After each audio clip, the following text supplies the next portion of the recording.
25-ാം സങ്കീർത്തനം 7-ാമത്തെ വാക്യം. എന്റെ ബാല്യത്തിലെ പാപങ്ങളെയും എന്റെ ലംഘനങ്ങളെയും ഓർക്കരുതേ. ദാവീദ് ദൈവത്തോട് അപേക്ഷിക്കുന്ന ഒരു അപേക്ഷയായിട്ടാണ് ഈ വാക്യം നമുക്ക് കാണാൻ കഴിയുന്നത്.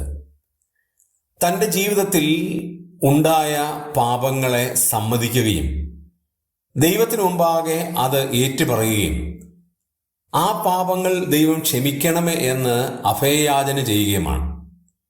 അവിടെ രണ്ട് വ്യത്യസ്ത രീതിയിലുള്ള പാപങ്ങളെക്കുറിച്ചാണ് പരാമർശിക്കുന്നത്. ഒന്ന്, എൻ്റെ ബാല്യത്തിലെ പാപങ്ങൾ. അത് ഞാൻ അറിഞ്ഞോ അറിയാതെയോ ചെയ്തിട്ടുള്ള തെറ്റുകളാണ്. എൻ്റെ ബാല്യത്തിൽ അറിയാതെ ചെയ്തിട്ടുള്ള തെറ്റുകളായിരിക്കാം. അതാണ് ദാവീദ് അങ്ങനെ പറയുന്നത്.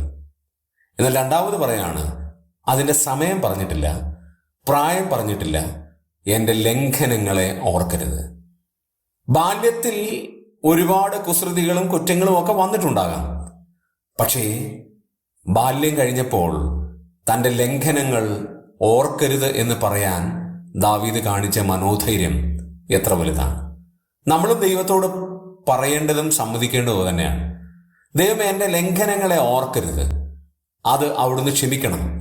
അങ്ങയോട് ഞാനത് ഏറ്റുപറയുന്നു. ഇനി ഞാൻ ആവർത്തിക്കുകയില്ല. അങ്ങ് ഈ അടിയനോട് ക്ഷമിക്കണമേ എന്ന് ആത്മാർത്ഥമായി നമ്മൾ പറയുകയാണെങ്കിൽ തീർച്ചയായും നമ്മുടെ ലംഘനങ്ങളെയും ബാല്യത്തിലെ പാപങ്ങളെയും ദൈവം മറക്കും.